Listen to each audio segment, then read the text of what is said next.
सोचिए, पाकिस्तान की तारीख का एक ऐसा दौर जब मुल्क एटमी धमाकों, जंग और यहां तक कि एक फौजी बगावत जैसे बड़े बड़े तूफानों से गुजर रहा था। लेकिन ईवान सदर में एक ऐसी शख्सियत बैठी थी जो अपनी खामोशी और गैर मुतनाज़े होने के लिए जानी जाती थी।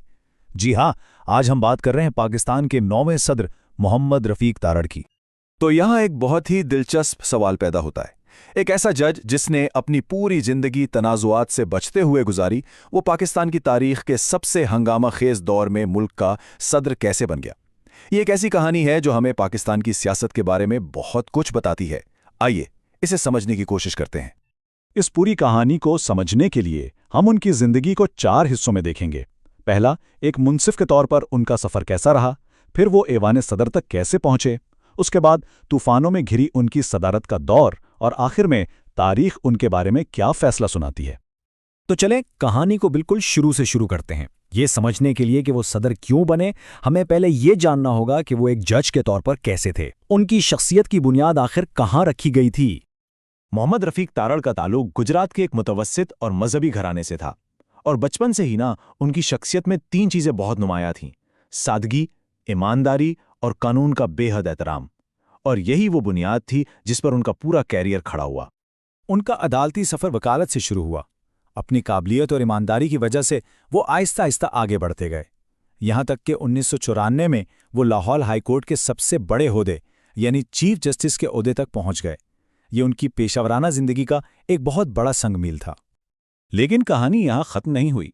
चीफ जस्टिस के ओहदे के बाद उनकी जिंदगी ने एक ऐसा मोड़ लिया जिसकी शायद किसी को तवक्को नहीं थी। कानून की पुरसुकून दुनिया से निकलकर वो सियासत के हंगामा खेज मैदान में कदम रखने वाले थे। देखें, रिटायरमेंट के बाद अक्सर जज एक पुरसुकून जिंदगी गुजारते हैं, लेकिन रफ़ीक तारड़ साहब ने एक बिल्कुल मुख्तलिफ रास्ता चुना। उन्होंने पाकिस्तान मुस्लिम लीग नून में शमूलियत इख्तियार कर ली और बहुत जल्द वो नवाज शरीफ के एक काबिल एतमाद मुशीर बन गए। अच्छा, अब इनके किरदार को समझने के लिए ये जानना बहुत ज़रूरी है कि उस वक्त सदर का ओहदा था कैसा। 13वीं आईनी तरमीम की वजह से सदर के इख्तियारात तकरीबन ख़त्म हो चुके थे। वो अब रियासत के एक अलामती सरबराह थे जिनका काम हुकूमत चलाना नहीं बल्कि सिर्फ वज़ीर आज़म के मशवरे पर अमल करना था। और इसी पस मंज़र में 1 जनवरी 1998 को मोहम्मद रफ़ीक तारड़ पाकिस्तान के सदर मुंतखब हुए। नवाज शरीफ की हुकूमत को एक ऐसे सदर की ज़रूरत थी जो आइन की पासदारी करे और सियासी जोड़ तोड़ से दूर रहे। तारड़ साहब इस किरदार के लिए बिल्कुल फिट थे। उनकी सदारत का दौर पाकिस्तान की तारीख के चंद सबसे बड़े तूफानों के ऐन बीच में आया। अब देखते हैं कि एक महदूद इख्तियारात वाले सदर ने इन हालात का सामना आखिर किया कैसे।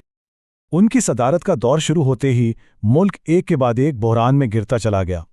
पहले 1998 में एटमी धमाकों ने पाकिस्तान को पूरी दुनिया की तवज्जो का मरकज़ बना दिया। फिर 1999 में कारगिल की जंग ने खित्ते को एक और तनाज़े में धकेल दिया, और फिर इसी साल मुल्क के अंदर एक ऐसा तूफान आया जिसने सब कुछ बदल दिया, फौजी बगावत। और ये तारीख 12 अक्टूबर 1999 पाकिस्तान की सियासी तारीख में एक अहम मोड़ साबित हुई।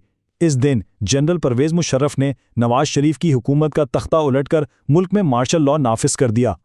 इस फौजी बगावत के बाद रफ़ीक तारड़ तकरीबन 2 साल तक ऐवान सदर में मौजूद तो रहे, लेकिन एक बेख्तियार सदर के तौर पर।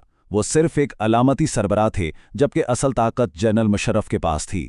आखिरकार 20 जून 2001 को उन्हें बाज़ाब्ता तौर पर इस ओहदे से हटा दिया गया। तो अब सवाल ये पैदा होता है कि तारीख मोहम्मद रफ़ीक तारड़ को कैसे याद रखती है। आइए ज़रा उनकी मीरास का जायज़ा लेते हैं। सदारत से हटने के बाद वो वापस उसी खामोश और सादा ज़िंदगी की तरफ लौट गए जो हमेशा से उनकी पहचान थी। उन्होंने सियासत को मुकम्मल तौर पर खैरबाद कह दिया, जो इस बात का सबूत है कि वो इक़्तिदार के लिए नहीं बल्कि एक आईनी जिम्मेदारी निभाने के लिए आए थे। जब तारीख दान उनके दौर का तज्ज़िया करते हैं तो 2 मुख्तलिफ पहलू सामने आते हैं।